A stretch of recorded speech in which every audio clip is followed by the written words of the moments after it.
jirra ka erga kun jireenya ta'eeti jiraachaatuma jirra. Sabbooni waaniin si dhoksuun barbaanne waan Wabii gaaffii gaafadheen ture jechuudha. Gaaffiin gaafadhes waa'ee ayyuuti jechuudha. Ayyuu akkamii barbaada? Eessa akkasiin jirtu? Baadiyyaa mana deemaa jedhee wabii gaafadheen ture jechuudha. Akkasumas immoo Sa'idoonis viidiyoo isaa keessatti shakkii natti uume beektanii Sa'idoon maal jedhee wabiin shakke jedhe beektanii piraankina gochaa jiru wabiin shakke gara wabiitti deebi'uun ta'e hin oollee jedhe beektanii ijoo dhugaa rabbi rakkoodha rakkoo walxaxaa wayii keessa jiru beektu jarri dhugaa rabbi akkas jedhee jennaan na sodaachisee nan badee qabee hidhinnaa laata mucaa kanaan jedhee ammas immoo deebii immoo maal jedhe wabiin viidiyoo isaa keessatti dhageessaniitu miti ani sodaadheen jira qabanii na hidhuun isaanii iyyuu hin oolu yoon hidhame rakkoon qabu garuu yoon bade immoo harmee konna duraa qabanii hidhuu jedhe beektanii isa kanan shakkee sodaadheetanii daqeetanii akkamii deemii baqadhu biyya sanaa ba'ii yookaan immoo biyya biraa deemii ati maal jetta biyya sanaa qabanii si hidhuu hin jedheeni ijoollee ayyuun dhugaadhaan baddee hafte taanaan mucaan kun mana hidhaatiin ba'u mana hidhaatti baqee bada dhugaa rabbii. Inqallitus inqallitti gannaman dhiisan Sa'idoon immoo waan alli beeka kunoo mana murtii keessallee nan beeka jedhe indee namoota hiriyoota baay'een qaba jedhe hin qabama mucaan kun isa kananii sagalee qabee fi gaafadhee jennaani sagaleen kun na duraa gubattee isaa gubanii dileetii na duraa ta'e jechuudha intinii keessaan dileetii godhaan faayil manaajirii keessa jira beektanii viidiyoon achitti sagalee achitti walitti qabame sanii viidiyoo isa waraabu jedhee hin gugguutaa dileetiin godhe walitti qabee dagadhee jechuudha. Silaan dileetiin godhan ture irraanfadheen dileetii godhee kan isaa jira laakunoo garuu sagaleensaa yeroo ittiin sagalee sana qabee fi karaa deemaan jira xiqqoo tureen sii deebisaa xiqqoo na eegeeshii jedhee sagalee isaanis ni banaa amma sagalee wabii dhaggeeffadhaati. Dhugaa rabbii hedduu tokko immoo na gaddisiise sagaleensaa ergiin sagalee qabeef immoo ani immoo irraan turre jechuudha. Inni ollaan irraan turre iyyuu inni ollaan irraa bahee jechuudha. Sagalee isaa si bana sagalee isaa dhaggeeffadhaa. Gaaffiin gaafadheefitu deebii naa deebisee jechuudha. وعليكم السلام ورحمة الله وبركاته. أكمي سبو نجاجر تاجرين يكم على فكات. جرّا إيجا كونس جروتا جرّا أكتي جرانو جرينيا تاناني جدي واللسان كينيا كاليني جرّا إيجا كون جرينيا تايتي جراچاتو مجرّا سبواني وانين سلوكسون برباني وانين فبواسي ستيمو yaalta beekta yaalta bakka amma sii danda'ame hin fiigda hin deemta mo'achuu feeta hin mo'atamta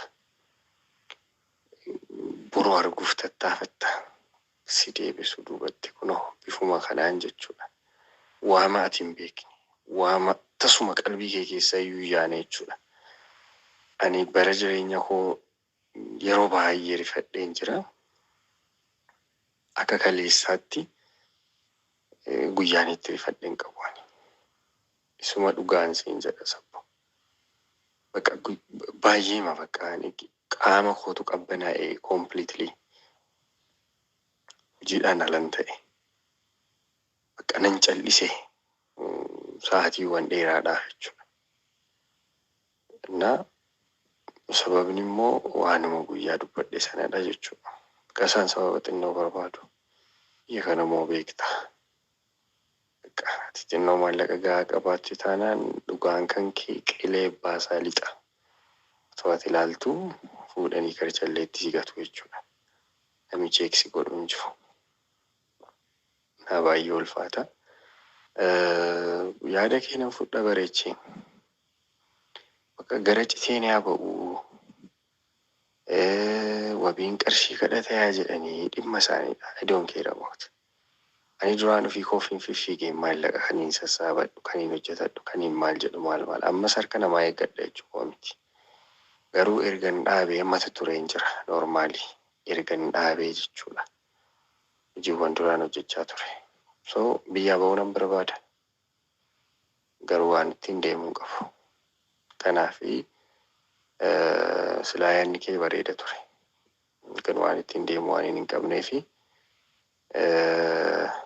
taa'eetuma adabbii jiru fudhachuudha. Yoo Rabbi jedhee ani iyyuu dhugaa qabaadheeni dhugaan kiyya mo'ate alhamdulillah jireenyi itti fufa isa booda akka dur fiigutti nan fiiga. Yoommoo dharri isaanii yeroodhaaf mo'atee kan narra oolu ta'e harka sassaabadheen gara jedhametti deemuudha jechuudha. Kanumaan siin jedha. Kanadha. Saa barbaachaa iyyuu immoo gaafachaa jirra. Lafi nuti hin bilbille lafi hin gaafanne bakka firoota ishee hedduu waan hin beekuu fi lafi nuun bilbileen hin jiru. Iddoon nuti barbaadiin hin jiru. Naa hin dhabne. Over gaafa barbaachaa ammeessitees immoo situ keessa jiraa jedhamta. Akkuma shakkii kanatu dhugoomaa deemaa jechuudha. Kanaaf cinqamee waan harka keessaa qabuuf jedhu na walumaa galatti Rabbi na wasattaru. Rabbi keessaa nu baasu waan kana keessaa jechuudha. Kanumaan siin jedha. Assalaamu alaikum warahmatullahi wabarakaatuh. Sagaleen qabeefitti sun hin dabarsu asuma irratti ofii kiyyaa dubbadha. Achirratti sagalee suma qabeedha. Irraan mura jechuudha. Asii dubbachuu barbaade. Isa sana WhatsApp irra waraabee fidi beektanii dawwalee fi haasofsiisu. Silkii isa kanaan malee silkiin tokko na dide iskiriin sadhaan galee laaptooppiin kiyya immoo siinii keessaa baasee keessa gashuu keessaa baasee xiqqoon ulfaata kanaaf jedheetanii ammaa babbana laaptooppii dhokseen fayyadaman galgala malee guyyaan fayyadamu halkan iyyuu viidiyoo ijoolleedhaa qabsiisu waa tokko ijoolleedhaa sirreessuudha jedheetan seena malee hin seenu badaa agas kanatti fayyadamu. Egaan egaa wabinaa akkuma jedhe jechuudha. Sagalee isaa keessatti sodaa kan inni qabu argitanii jirtu jechuudha. Sodaa akka inni qabu, akka inni cinqamaa jiru, akka inni ciniinsifachaa jiru argitanii jirtu jechuudha. Mucaan kun immoo akkuma inni jedhe jechuudha. Namni waa qabaatee jennaan, namni maallaqa qabaatee jennaan waan fedhe si godhaa jechuudha. Namni maallaqa qabaatee jennaan akka fedhetti sitti taphataa jechuudha. Yeroo ammaa kana kan nama baasu nama maallaqa qabudha malee namni hiyyeessi waan qabne maallaqa hin qabne yoomiyyuu taanaan hinuma godda'ama jechuudha. Dhugaa Rabbii. Kanaaf iyyuu jennaani hedduu tokko baay'ee rakkoo hedduu keessa galee jira. Rabbiin isaa laaffisu. Mucayyoonis immoo kunoo dhugumaan baddee jirti argamaa hin jirtu. Namoonni tokko irra jirti jettanii jirtu jechuudha. Tokko irra kan gadhiisaa jiru ishee miti jechuudha. Tokko ishee nama biraa harka jira, nama hirka jirullee anillee hin beeka jechuudha. Viidiyoo kukkutanii fidanii gadhiisaa jiru malee telegiraamii irra hin jirtu. Mucayyoon telegiraamii fayyadamti. Satu jiraate telegiraamii irra viidiyoo gadhiisti jechuudha. Yeroo hundumaayyuu viidiyoo tokko irra gadhiistu telegiraamii irrallee fiddee gadhiisti jechuudha.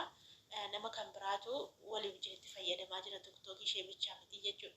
Kanaaf mucaan kun baddee jirti baadiyyaa deemaa barbaadaa hin jedheeni baadiyyaa eessummaan bukkee akka oliifaa bukkee dhaquu dandeessin jedheeni amma harmeen ishee magaalaa jiru miti baadiyyaa fa'aa firan dhabanii beektanii baadiyyaadha. Baadiyyaa kana keessa deemaa barbaadaa silkii dadawwalaatii dhossaa gaafadhaa biyyuma keessa jirti biyyaan baaneen jedheeni achumarraan akkasnaan jedhee gaa inni immoo gaa kunola yoo na qabanillee hinuma ni dhamaa bakka naquun qabu bakka itti socho'uun qabu jedhee yoo maallaqa qabaate malee nama akka itti socho'uun qabu fira bakkeerraa nama ciccimaa qabaate malee nama akka itti deemuun qabu rabbi isaa gargaaru rabbiin isaa wajjin haa ta'u waan jennu hin qabnu dhugaa rabbii hedduu tokko garaana nyaata wabdiin akkasumas hundi isaanii garaana nyaatu ana maaliif hundi isaanii dhugaa qabu waan ta'eef hedduu tokko na gaddisiisaa hedduu tokko natti dhaga'ama jechuudha. Wabbii immoo sagalee kana qabeefin jira sagalee kana gadin isa YouTube irra jedhanii iccitii fidde akkana hin jennee fi sagalee kana gadin isa jedhanii qabeefi jira inni dhaggeeffata naayyamaa jechuudha hin beeka kan YouTube irratti gadhiisu numa beeka garuu hin dhaggeeffanne sagalee koo dhaggeeffanne garuu numa beeka akka YouTube fayyadamuun beeka waan ta'eef hin dhaggeeffata viidiyoo koo in arga jechuudha waan hojjedhu hunduma isaayyuu hin beeka kanaaf iyyuu iccitii baaftee fidde akkanaan hin jenne hin beeka waan ta'eedhaaf jechuudha. Malee rabbi isaaf laaffisu waan hin jedhu qabu bal'inaan itti haasa'ee isinillee gaafachuu barbaadan koomentii jalatti gaafadha waasaappiidhaan isinii gaafadhe isiniif dhiyeessee waan inni jedhu walii barra jechuudha. Asumarraa isin hordofa ayyuus immoo yoon arge isiniif fida sumayyaan immoo sagalee naa deebisuu didde isiniif fida jedhee sa'iidoon immoo barreeffama namaa inni ilaala namaaf hin deebisu jechuudha. Kanaaf iyyuu rabbii isaaniif haa laaffisu. Inshaallah du'aa eegoonaaf wallahi du'aa eegoonaaf malee rakkoo cimaa yookaan immoo balaa hamaa keessa bu'anii jiru jechuudha. Keessattuu kan na gaddisiisaa jiru ayyuudhaa fi wabii kana jechuudha. Gara ijoolleen kun daa'imadha. Hedduu ulfaataa akkasii viidiyoo isinitti dheeressu.